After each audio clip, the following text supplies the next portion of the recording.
আমাদের কলেজে ভর্তি করায় আমাদের এই অঞ্চলের যারা সাধারণ মানুষ, আমার মতো সাধারণ মানুষ যারা, আমার মতো কৃষকের সন্তান যারা, বা আমার মতো খেটে খাওয়া, আমার বাবা একজন কৃষক ছিল, আমি গর্ব করে বলি,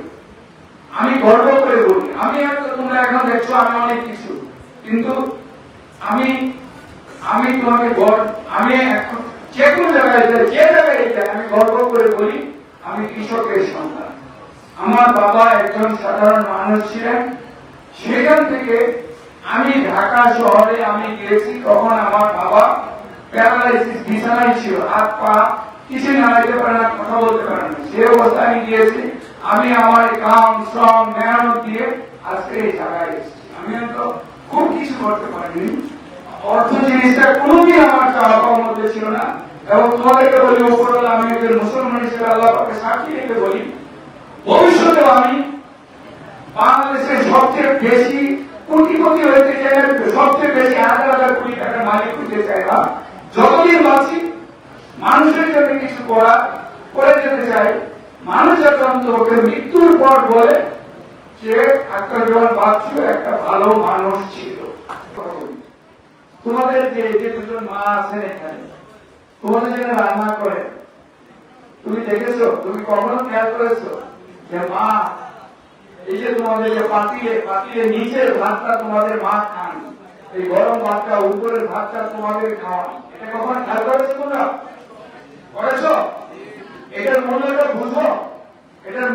বুঝো। অর্থাৎ ওনার জীবনের চেয়ে তোমার জীবনের মূল্য ওনার কাছে অনেক অনেক বেশি। আমি যদি তোমাদেরকে এখানে সবাইকে জিজ্ঞেস করি, আমি 100 বার ছেলে মেয়েদেরকে এখানে যদি জিজ্ঞেস করি তুমি কি হইতে চাও, তোমরা তোমাকে স্বপ্নের কথা বলতে আমি নিশ্চিত। কিন্তু আমি যদি এই দুজন মাকে জিজ্ঞেস করি তারা কি চান, তারা কি বলবেন তোমরা জানো? কেউ বলতে পারো? তারা বলবেন আমার মেয়ে বা ছেলেকে আমি এই জায়গায় দেখতে চাই, আমার ছেলে বা মেয়ে মানুষ হোক, এটা আমি চাই। জিনিস তোমাকে মানুষকে মানুষ হিসেবে মূল্যায়ন করতে শেখায় না, সেটার কোন প্রয়োজন নাই। পৃথিবীতে একটা জিনিস আমি তোমাকে বলি, অনলি নলেজ। প্লিজ, আমি শেষের দিকে চলে আসছি। অনলি নলেজ, একমাত্র জিনিস জ্ঞান এবং জ্ঞান।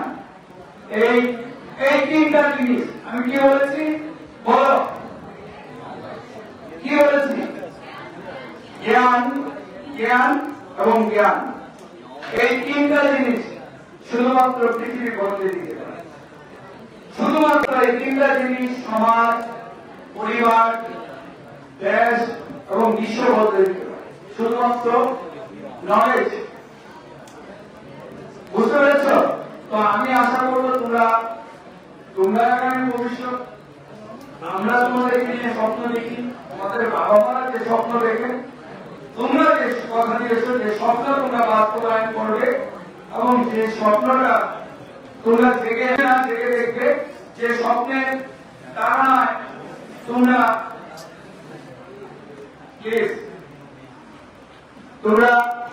সেই স্বপ্নটা বাস্তবায়নের জন্য সেই স্বপ্নের পিছনে ছুটবে, এই তত্ত্ব ব্যক্ত করছি।